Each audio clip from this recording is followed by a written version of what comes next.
தேசிய ஸ்தாபன காங்கிரஸ் பெருந்தலைவர் தன்னுடைய வாழ்நாளின் கடைசி மூச்சு வரை இருந்து பணியாற்றிய ஒரு ஸ்தாபனம். இந்த கட்சியை உயிர்ப்புடன் வைத்திருக்க வேண்டும் என்று அவருடைய மறைவுக்கு பிறகும் 67 காங்கிரஸ் கட்சியினுடைய பாராளுமன்ற உறுப்பினராக கடலூரிலிருந்து தேர்ந்தெடுக்கப்பட்ட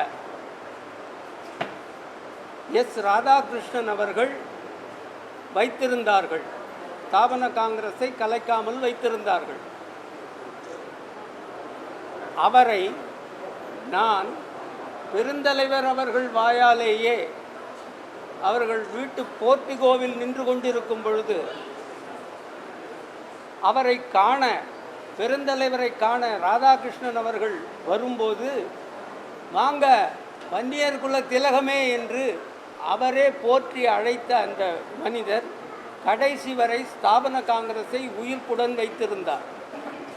அவர் மறைவுக்கு பிறகு என்னுடைய அருமை நண்பர் வழக்கறிஞர் டி. தனசேகர் அவர்கள் என்னோடு சேர்ந்து டெல்லிக்கு சென்று தலைமை தேர்தல் ஆணையத்தில் அதை பதிவு செய்தோம்.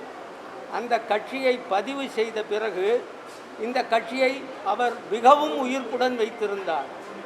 நமது துரதிர்ஷ்டம், தனசேகர் அவர்கள் 2 ஆண்டுகளுக்கு முன்னாலே மரணமடைந்ததன் காரணமாக இந்த கட்சியினுடைய நடவடிக்கைகளிலே கொஞ்சம் தொய்வு ஏற்பட்டிருந்தது.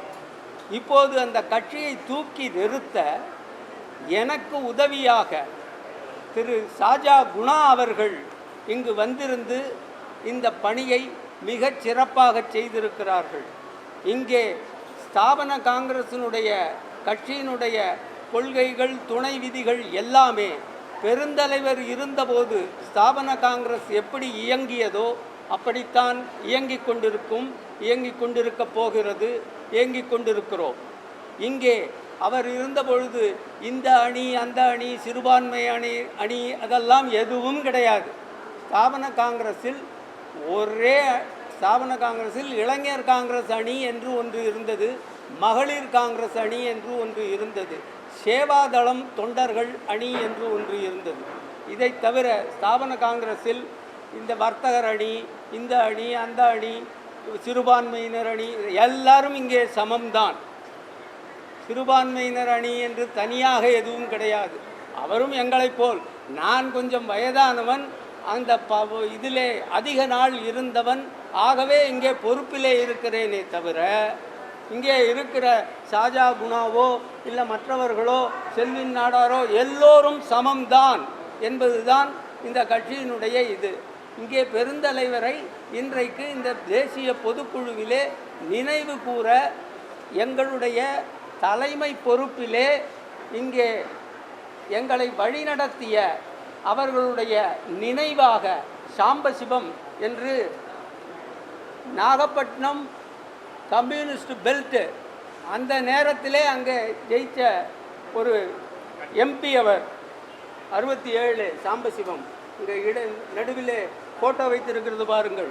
இப்படிப்பட்டவர்களெல்லாம் எங்களை ஊக்குவித்ததினால் இந்த இயக்கத்தை தொடர்ந்து பெருந்தலைவர் வழியிலே, அவர் காட்டிய வழியிலே நடத்த வேண்டும் என்பதற்காகத்தான் இந்த பொதுக்குழுவை பெரிய அளவிலே கூட்டி, தேசிய அளவிலே கூட்டி, இதனுடைய பெருந்தலைவர் விழாவையும் இதிலே இணைத்து நடத்தி கொண்டிருக்கிறோம் என்பதுதான் உண்மை. எங்களுக்கு இதை தவிர இதற்கு பின்னாலே வேறு அலுவல்கள் இருக்கின்றன, தேசிய பொதுக்குழு தீர்மானங்கள் இருக்கின்றன. அவைகளை நான் சொல்ல வேண்டும். இதனுடைய வேர் மூலம் இந்த ஸ்தாபன காங்கிரஸ் பிறந்ததற்கான காரணம் என்ன என்கிறதை நான் விரிவாக இங்கே வந்திருக்கிறவர்களிடம் விளக்கி சொல்ல வேண்டும். ஆகவே இத்தோடு இந்த என்னுடைய உரையை முடித்துக்கொண்டு உங்களுக்கு நான் அடுத்ததாக பேச பாவலர் ராமச்சந்திரன் அவர்கள் பெருந்தலைவரை பற்றி நன்கு அறிந்தவர், அவர் பேசுவார். அதற்கப்புறம் நவ காமராஜ் வந்தார், அவர் ஒரு 10 நிமிஷம் பேசுவார். அதற்கு பிறகு எங்களுடைய அலுவல்கள் தொடங்க இருக்கின்றன. எல்லோரும் ஒத்துழைப்பு கொடுத்து எங்களுக்கு ஒத்துழைப்பு கொடுக்குமாறு கேட்டுக்கொள்கிறேன்.